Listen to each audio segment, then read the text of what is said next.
Asimismo, vamos a leer la palabra del Señor. Tenemos entre casi unos 20 minutos para esta reflexión. Vamos a leer en el libro de los Jueces.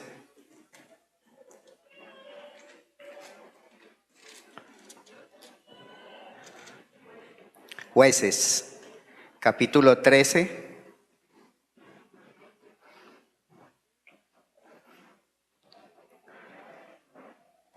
Verso 8, vamos a leer un verso introductorio al tema.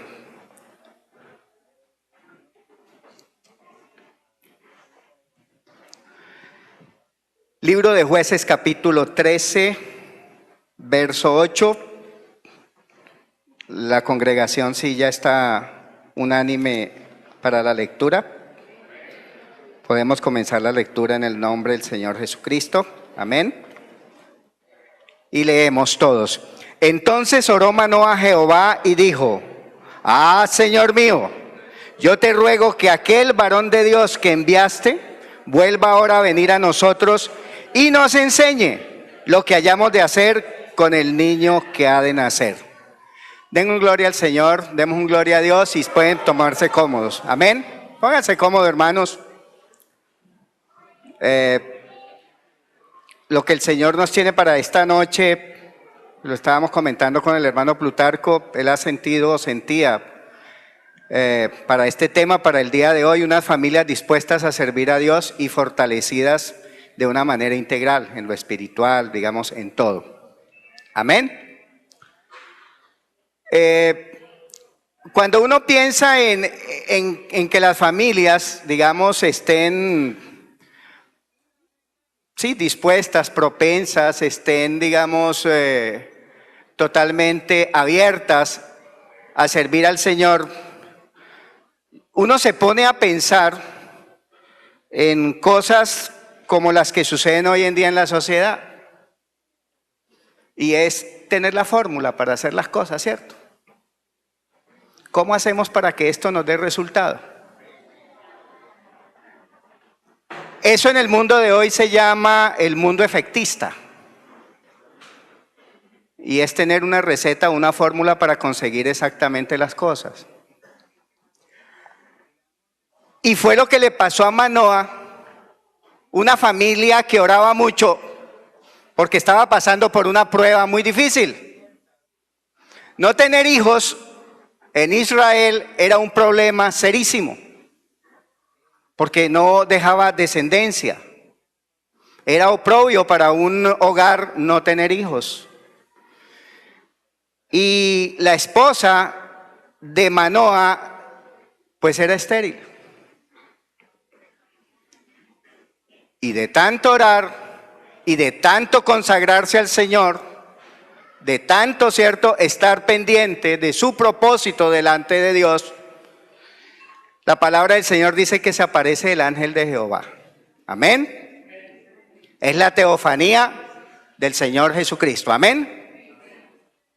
Y se le aparece, ¿cierto? Pero cuando él le dice al ángel de Jehová, Manoah le dice, ¿cierto?, que le diga lo que tiene que hacer para que ese hijo que va a nacer, que está dispuesto al servicio de Dios, al servicio de la obra del pueblo de Israel, porque iba a ser su salvador de los filisteos, ¿cierto? Dios no le responde. Dios simplemente le dice: la mujer se tiene que cuidar, ¿cierto? Y no beber vino de sidra, de uva, etcétera, y será un nazareo. Tenía unas características, deberá tener unas características, no cortará su cabello, tendrá un estilo de vida muy austero, etcétera, etcétera. Porque es que Dios no puede trabajar por nosotros en la construcción de hogares. Amén. Y cuando alguien piensa en servir, a veces creemos que nuestras familias, digamos, son como un bluff, están listas y ya. En el mundo espiritual, en el reino de Dios, ¿cierto?, todo tiene un proceso. Amén. Un cristiano comienza con unos fundamentos De esto no se va a tratar, por supuesto, la reflexión ahora. Pero después viene un crecimiento interior, después viene un fortalecimiento, una madurez individual. Después el Señor hace una madurez de un propósito de vida y después usted sí está listo para un servicio. Eso lo estudiaremos cuando lleguemos a la escuela de servidores. Ahí se va a estudiar eso ampliamente. Por eso le digo, no es el punto de reflexión de ahora. Pero entonces yo reflexionaba esta tarde y yo decía, bueno, inicialmente, ¿qué debe tener una familia para estar consagrada al Señor, para servir a Dios, para estar fortalecida de una manera integral? Y entonces hay que volver a lo que son los principios. O sea, el primer nivel en la formación del servidor, que son los fundamentos. Y en esta noche rápidamente voy a hablar de dos fundamentos. Lo primero, que un servidor o una persona, un hermano, una hermana que quiera servir al Señor y quiera servir con su familia, deberá tener en cuenta, ¿sabe qué es? Valorar sus hijos. Darle valor a los hijos. Es que todo parte de ahí. Porque si nosotros apreciamos quiénes son nuestros hijos, bueno, ¿qué queremos que nuestros hijos sean? Nosotros siempre queremos que nuestros hijos les vaya bien, que tengan cierto éxito en lo que emprenden, pero no es una tarea fácil. No es una tarea que se aprende en un código, en un libro. Hay orientaciones, por supuesto, hay ayudas. Pero no hay modelos perfectos o ideales, ¿cierto? Que nos enseñen, que nos tipifiquen cómo tenemos que educar, cómo tenemos que orientar nuestros hijos. Pero una cosa sí es cierta: valorar los hijos, saber quiénes son nuestros hijos, es una de las cosas más importantes por las cuales nosotros tenemos que comenzar a analizar, a madurar y a crecer en el Señor. Amén. Salmo 127, versos 3 y 4 dice: he aquí herencia de Jehová, ¿qué? ¿Son los qué? Son los hijos, cosa de estima el fruto del vientre. Como saetas, quítele esa palabra temporalmente y colóquele protección. Interprételo como protección. Entonces, como protección, ¿cierto? En mano del valiente, así son los hijos habidos en la juventud. Amén. Porque son herencia, dice la palabra del Señor. Cuando usted recibe una herencia, usted recibe un bien, ¿no? ¿Qué es herencia? Conjunto de derechos, bienes, pero mire, obligaciones. Que al morir una persona son transmisibles a sus legatarios o sus herederos. Esta herencia que son los hijos son un regalo de Dios, es algo inestimable. No tiene precio. Es una palabra que traducida del hebreo al griego quiere decir kleros. Es un encargo que Dios nos hace. Amén. Es un cuidado y una posesión temporal. Porque si nuestros hijos fueran, cierto, nosotros los que tuviéramos el derecho por ser engendradores de ellos, el que nos los dio en herencia, cierto, tendría que haber muerto. Y él no está muerto, él está vivo. Entonces nos ha entregado esa posesión, esa herencia, ese encargo temporalmente. Entonces es muy importante, ¿cierto?, que nuestros hijos tengamos un alto aprecio de lo que son ellos. Entonces no estamos hablando de cualquier cosa. Estamos hablando de algo bello, de algo hermoso. Pero aquí también dice que los hijos son de alta estima. O sea que tenemos que darle un alto valor. ¿Cuánto valen cada uno de nuestros hijos? Es una pregunta. Mire, nosotros tenemos que saber en qué mundo estamos. Estamos en un mundo que no valora a los hijos. Ustedes no están viendo las noticias. Por Dios, violencia contra los niños. Maltrato infantil.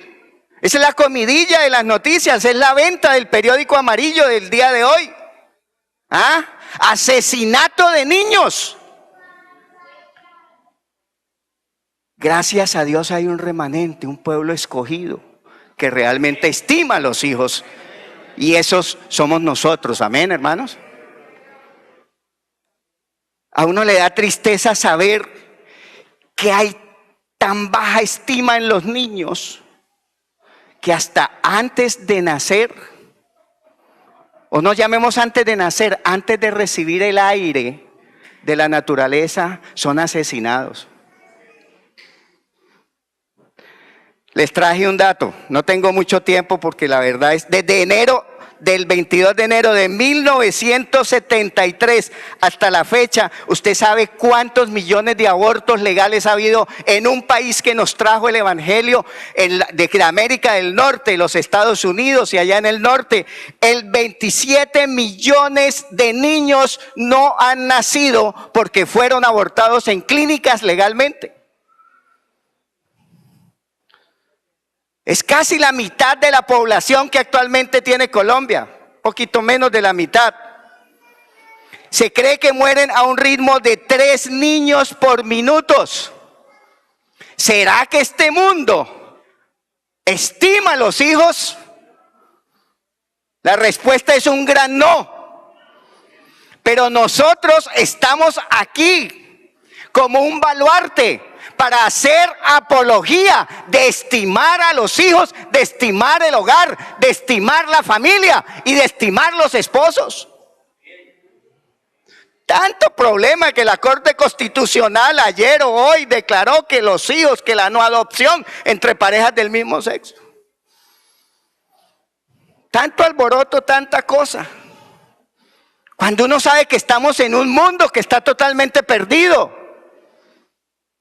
Cuando sabemos que el mundo está de espaldas a Jesucristo y a su evangelio. De ahí la importancia que nosotros como familia seamos servidores de Dios, comenzando por la misión que nos corresponde, y es llevar el evangelio a toda criatura. No hay otra opción. Casi siempre pensamos la familia sirve, el hermano sirve, la hermana sirve y enseguida nos abstraemos, nos llevamos, nos ubicamos en el servicio del culto y en el servicio de iglesia. Pues Dios quiere un servicio más simple y sencillo. Y es que a nuestros hijos los llevemos por la senda del bien. Y es que le hablemos a nuestros vecinos por la senda, a llevarlos también hacia la senda del bien a través de su palabra.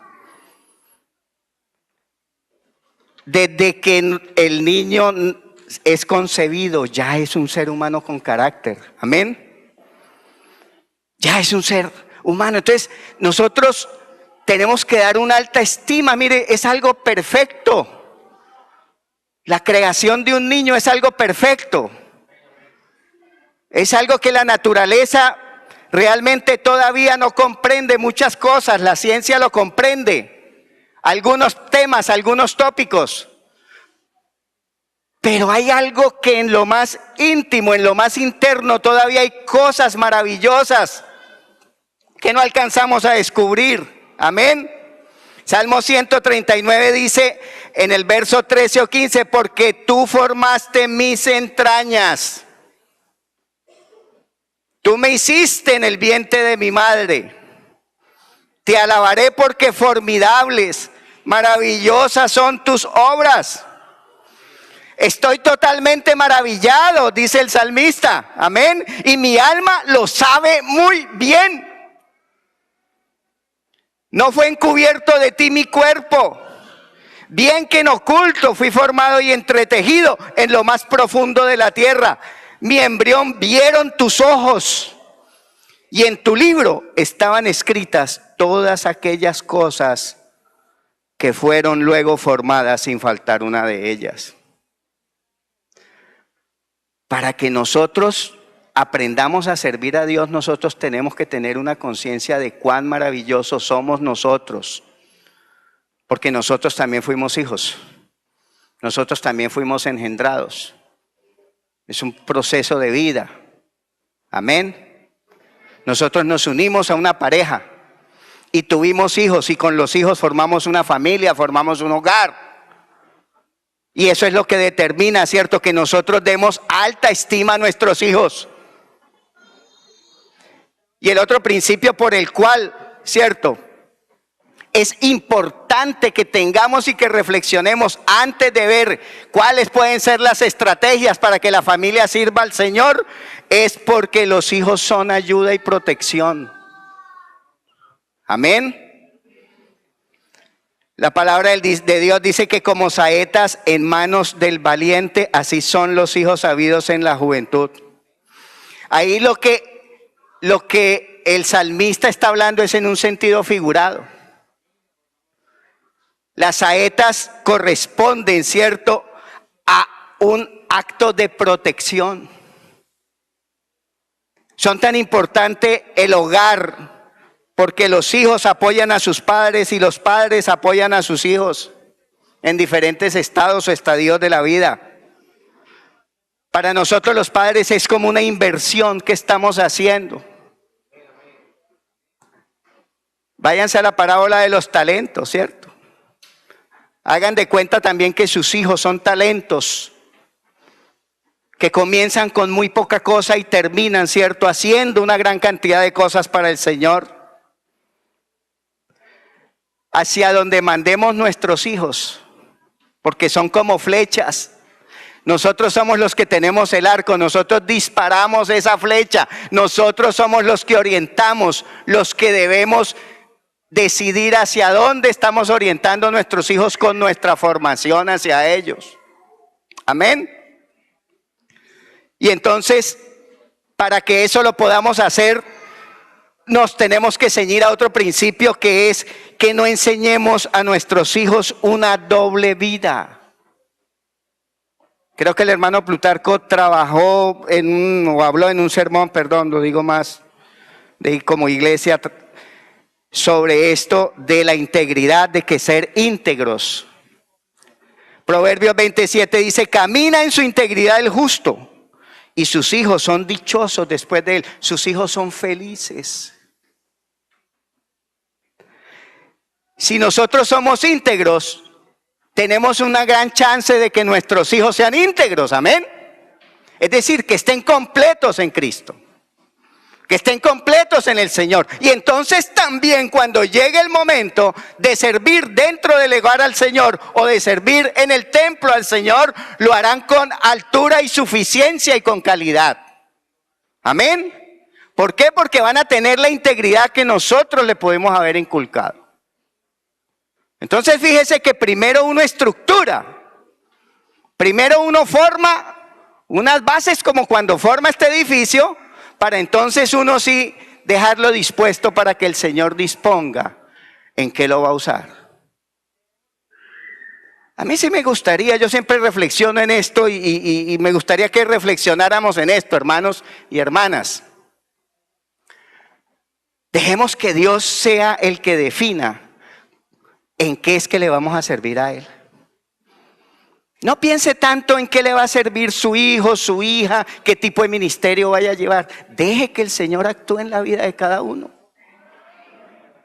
Hermano, a veces queremos meternos demasiado en la estructuración de la vida de nuestros hijos. Ellos tienen que irse formando, sí, con bases, sí, con experiencias nuestras vividas, con sanas reflexiones, con acertadas exhortaciones, con disciplina, ¿cierto?, en algún momento de su vida. Amén. Pero tenemos que ir dejando que ellos estructuren su propia vida bajo la palabra de Dios. Amén. Aquí tenemos un hijo que quería recibir la herencia de su padre, ¿cierto? Y la vendió por unas lentejas. Por más que su padre le dijo, ¿cierto? Usted es el descendiente de la herencia que era la bendición que Dios le había dado a Abraham. Y sin embargo la desechó. Y así sucesivamente, ¿cierto? Vemos en Israel, ¿cierto? Un padre que quería que su hijo mayor fuera el rey de Israel, le dijo, no es él. Ese no es el que me va a servir a mí, el que me va a servir a mí es un pastor que está por allá. Amén. Tenemos que dejar que Dios vaya estructurando y madurando el servicio que nosotros tenemos que darle a Él, ¿cierto? En función de nuestras habilidades, nuestros dones y nuestros talentos. Podemos ayudar, pero no dirigir. Podemos orientar, podemos influir, podemos clarificar por la experiencia espiritual o de vida, muchas cosas a los hijos. Pero los hijos en el Señor irán encontrando el camino que Dios le diga que caminen. No somos nosotros. Nosotros somos los que estructuramos y formamos el carácter y ayudamos en ese proceso. Pero Dios sabe para qué nos tiene preparados. Amén.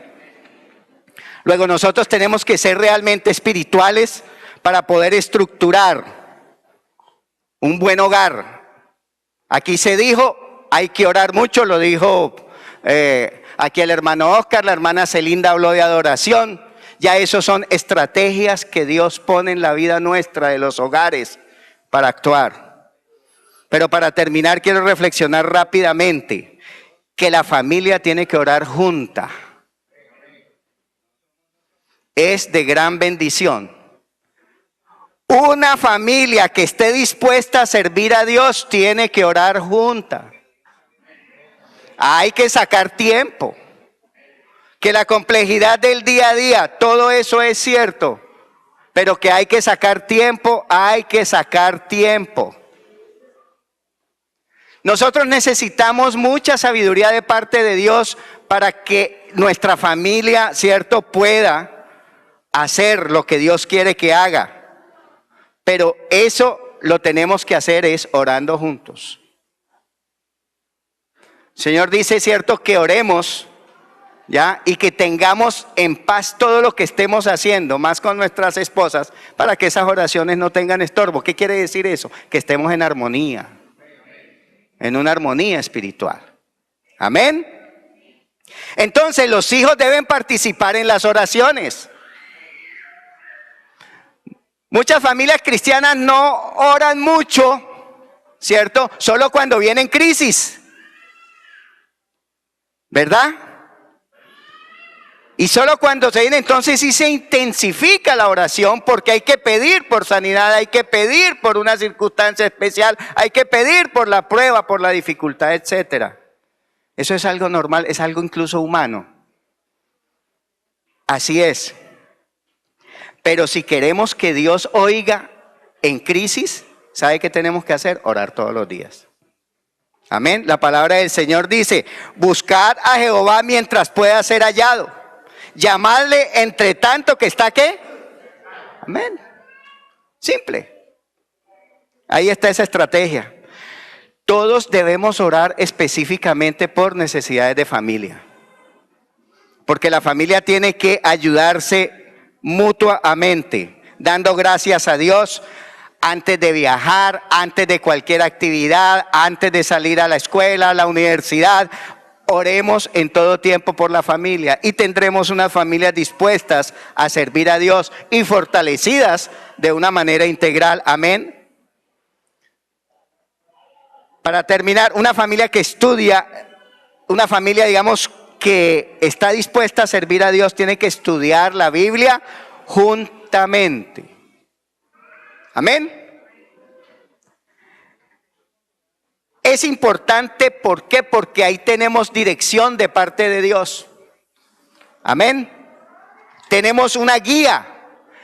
La palabra de Dios, como se estaba diciendo acá, ¿cierto? Es la que nos orienta Dice la palabra del Señor, ¿con qué limpiará el joven su camino? Con guardar tu palabra. Amén. La palabra de Dios nos hace recordar cosas que a veces por el día a día olvidamos. Éxodo 12, 26 y 27 dice, y cuando os dijeren vuestros hijos, ¿qué es este rito vuestro? Vosotros responderéis. ¿Qué le responderemos a nuestros hijos? Que Dios es uno. Amén. Que hay que llevar una vida dedicada al Señor. Que hay que llevar su palabra. Que hay que venir a los cultos. Que hay que ofrecerse, ¿cierto? Para que el Señor nos siga ayudando en todas y cada una de las actividades. Amén. Las familias, ¿cierto?, que son ejemplos de vida, de servicio a Dios, han estudiado la palabra juntas. Amén.